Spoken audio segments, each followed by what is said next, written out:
வணக்கம். தமிழாளி தொலைக்காட்சி செய்திகள் வாசிப்பவர் கமலா ஜெகதீஸ்வரன். முதலில் தலைப்புச் செய்திகள்.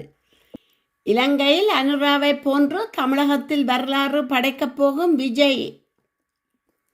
திருகோணமலையில் விபத்து, ஒருவர் சல்லத்தில் பலி.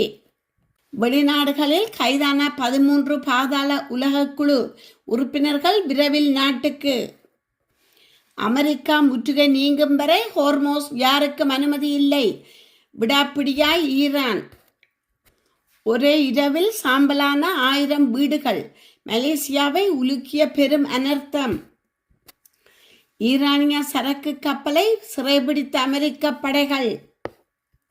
இயேசு கிறிஸ்துவின் சிலையை சேதப்படுத்திய இஸ்ரேல் வீரர்.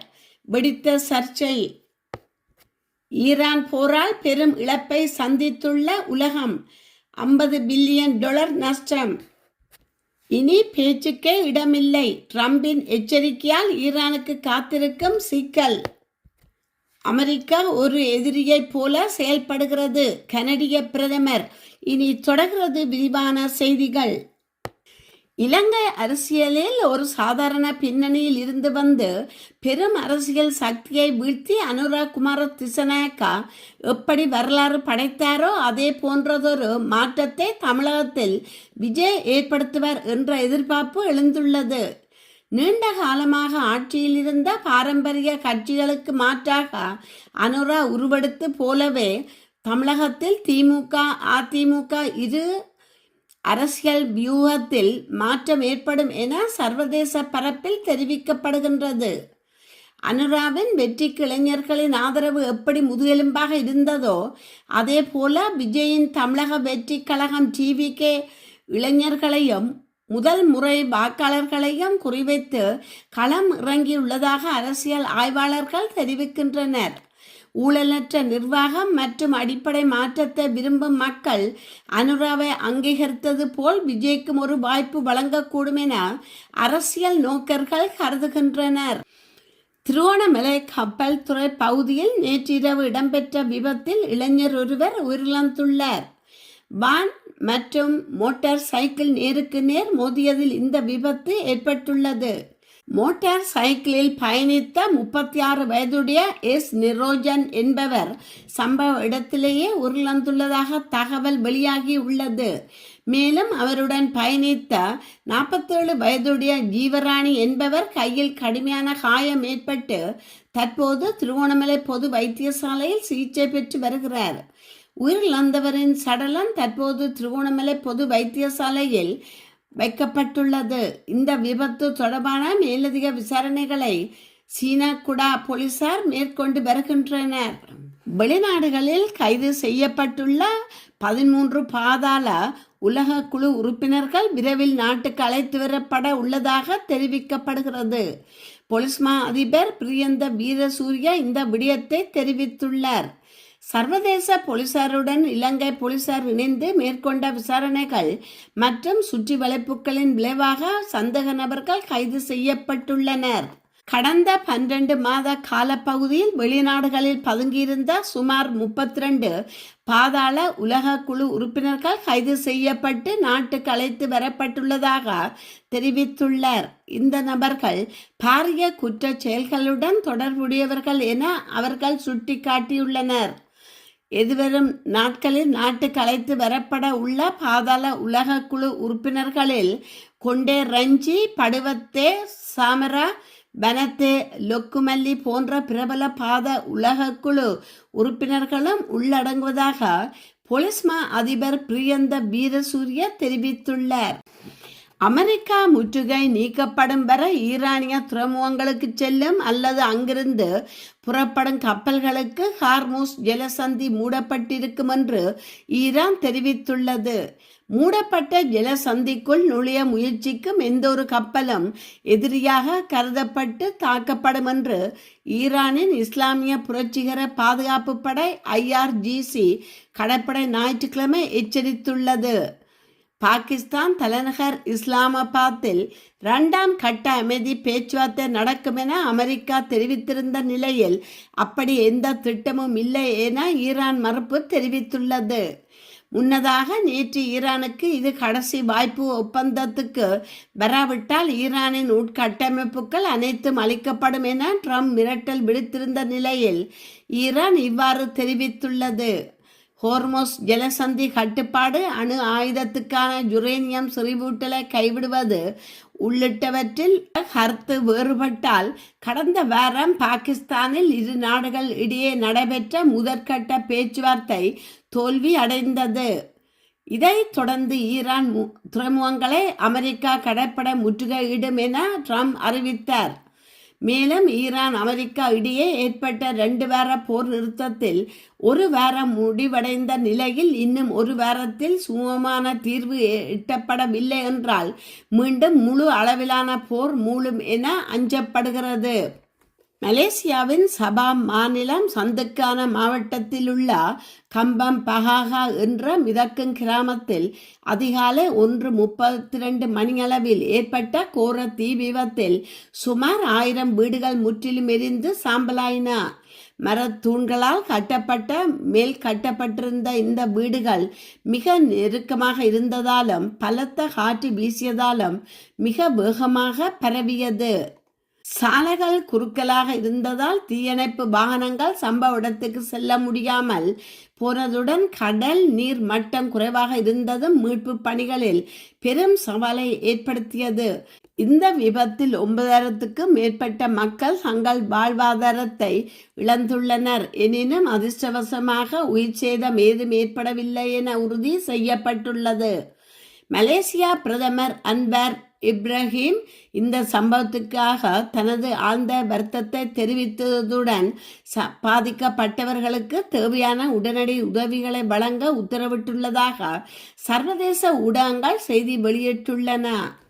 ஹோர்மோஸ் நீரிணைக்கு அருகில் அமெரிக்காவின் கடற்படை தடையை மீறி செல்ல முற்பட்ட ஈரானிய சரக்கு கப்பலை அமெரிக்கா படைகள் சிறைபிடித்துள்ளதாக அமெரிக்க ஜனாதிபதி டொனால்ட் ட்ரம்ப் தெரிவித்துள்ளார்.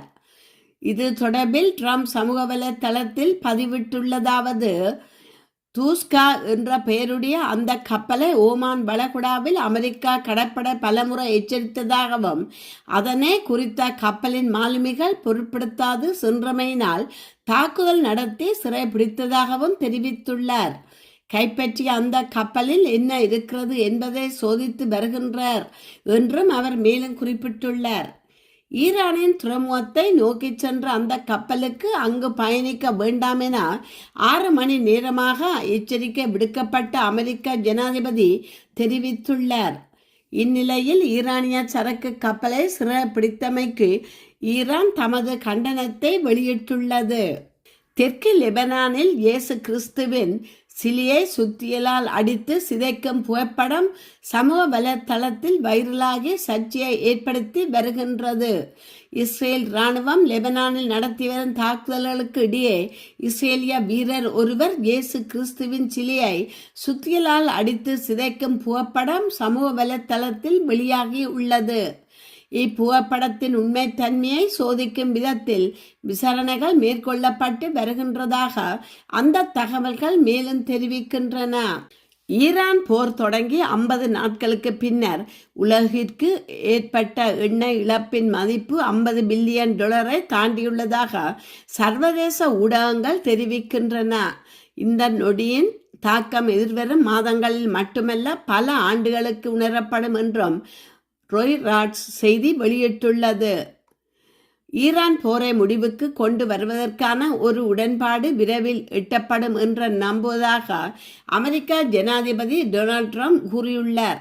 ஆனால் அதற்கான காலக்கெடுவை அவர் குறிப்பிடவில்லை. பிப்ரவரி மாத இறுதியில் நெருக்கடி தொடங்கியதிலிருந்து 500 மில்லியனுக்கும் அதிகமான பீப்பாய் மசகு எண்ணெய் மற்றும் எரிபொருள் உலக சந்தையில் இழக்கப்பட்டுள்ளது. இது நவீன வரலாற்றில் எரிசக்தி விநியோகத்தில் ஏற்பட்டுள்ள மிகப்பெரிய இடையூறாக கருதப்படுகிறது. மார்ச் மாதத்தில் வளைகுடா அரபு நாடுகள் நாளொன்றுக்கு 8 மில்லியன் பீப்பாய் மசகு எண்ணெய் உற்பத்தி திறனை இழந்தன. இது உலகில் மிகப்பெரிய எண்ணெய் நிறுவனங்களான எக்ஸான் மோபில் மற்றும் செவ்ரான் ஆகியவற்றின் ஒட்டுமொத்த உற்பத்திக்கு இணையதாகும். சவுதி அரேபியா, கட்டார், ஐக்கிய அரபு இராச்சியம், குவைத், பஹ்ரைன் மற்றும் ஓமான் ஆகிய நாடுகளின் ஜெட் எரிபொருள் எரிசக்தி பிப்ரவரி மாதத்தில் 19.6 மில்லியன் பீப்பாய்களாக இருந்த நிலையில் மார்ச் மற்றும் ஏப்ரல் மாதங்களில் 4.1 மில்லியன் பீப்பாய்களாக கடுமையாக குறைந்துள்ளது. ஒரு பீப்பாய் மசகு எண்ணெயின் சராசரி விலை $100 என கணக்கிட்டால் இழக்கப்பட்ட எண்ணெயின் மதிப்பு சுமார் $50 பில்லியன் ஆகும். அதேவேளை ஹோர்மோஸ் நீரிணையை திறந்துள்ளதாக ஈரான் வெளியுறவுத்துறை அமைச்சர் கூறிய போதிலும் எண்ணெய் உற்பத்தி மற்றும் விநியோகம் இயல்பு நிலைக்கு திரும்புவது மிகவும் தாமதமாகவே உள்ளதாகவும் சுட்டிக்காட்டப்பட்டுள்ளது. அமெரிக்கா ஈரான் இடையே தற்காலிக போர் நிறுத்தம் ஏற்பட்ட நிலையில் கடந்த வாரம் பாகிஸ்தானில் அமைதி பேச்சுவார்த்தை நடைபெற்றது. இந்த பேச்சுவார்த்தை தோல்வியில் முடிந்த நிலையில் நாளை 2ஆம் கட்ட பேச்சுவார்த்தை நடைபெறுகிறது. பாகிஸ்தானில் நடைபெறும் இந்த பேச்சுவார்த்தையில் பங்கேற்க அமெரிக்கா பிரதிநிதிகள் புறப்பட்டுள்ளனர். இந்த நிலையில் பேச்சுவார்த்தை தொடங்கும் முன்பாக அமெரிக்க ஜனாதிபதி ட்ரம்ப் ஈரானுக்கு பகிரங்க மிரட்டல் ஒன்றை விடுத்துள்ளார். ட்ரம்ப் கூறியிருப்பதாவது, ஈரானிடம் ஒரு நியாயமான ஒப்பந்தத்தை முன்வைக்க உள்ளோம். அதை ஈரான் ஏற்காவிட்டால் அந்நாட்டின் அனைத்து மின் நிலையங்களையும் பாலங்களையும் அமெரிக்கா தகர்த்து எறியும். எனது பிரதிநிதிகள் நாளை பாகிஸ்தான் செல்கிறார்கள். அங்கு இறுதி கட்ட பேச்சுவார்த்தை நடைபெறும். அதன் பின்பு பேச்சுக்கே இடமிருக்காது என்றார். அமெரிக்கா ஒரு நட்பு நாடாக இல்லாமல் கனடாவிற்கு எதிரான ஒரு பொருளாதார எதிரியைப் போல செயல்படுவதாக கனடிய பிரதமர் மார்க் கார்னி மிக கடுமையான விமர்சனங்களை முன்வைத்துள்ளார். ஞாயிற்றுக்கிழமை நாட்டு மக்களுக்கு ஆற்றிய விசேட உரையில் அவர் இதனை தெரிவித்துள்ளார். டொனால்ட் ட்ரம்ப் தலைமையிலான அமெரிக்காவின் தற்போதைய பொருளாதார போக்குகளை அவர் கடுமையாக சாடியுள்ளார். இதுவரை அமெரிக்காவுடன் நமக்கு இருந்த நெருக்கமான பிணைப்பு நமது பலமாக கருதப்பட்டது. ஆனால் இன்று அதே பிணைப்பு நமது பலவீனமாக மாறியுள்ளது. இந்த தவறை நாம் உடனடியாக திருத்திக் கொள்ள வேண்டும் என தெரிவித்துள்ளார். பாரிய பொருளாதார வீழ்ச்சி காலத்துக்கு பின்னர் என்றுமில்லாத அளவிற்கு அமெரிக்கா தற்போது இறக்குமதி வரிகளை உயர்த்தியுள்ளது. அமெரிக்கா தனது வர்த்தக அணுகுமுறையை அடிப்படை ரீதியாக மாற்றிக் கொண்டுள்ளது என சுட்டிக்காட்டியுள்ளார். அமெரிக்காவின் இத்தகைய நடவடிக்கைகளால் கனடாவின் இகுது மரம் மற்றும் வாகன தொழில்துறை சேர்ந்த பல்லாயிரக்கணக்கான தொழிலாளர்கள் வேலை இழக்கும் அபாயத்தில் உள்ளதாகவும் நாடு முழுவதும் ஒரு நிச்சயமற்ற சூழல் நிலவுவதாகவும் அவர் எச்சரித்துள்ளார். தனது உரையின் போது 1812ஆம் ஆண்டு போரில் அமெரிக்கா ஆக்கிரமிப்பை தடுத்து போரிட்ட வீரன் சர் ஐசக் புரோக் சிலையை காண்பித்த பிரதமர், கனடா என்ற நாடு உருவாவதற்கு முன்பே அமெரிக்கா ஊடுருவலுக்கு எதிராக நாம் ஓரணியில் திரண்டோம். அதே போன்றதொரு ஒற்றுமை இப்போதும் நமக்கு தேவை என உணர்ச்சிகரமாக கார்னி குறிப்பிட்டுள்ளார். அமெரிக்காவை சார்ந்திருப்பதை குறைக்கும் நோக்கில் வலுவான கனடா என்ற திட்டத்தை அவர் முன்னிறுத்தியுள்ளார். இத்துடன் செய்திகள் நிறைவு பெறுகின்றன.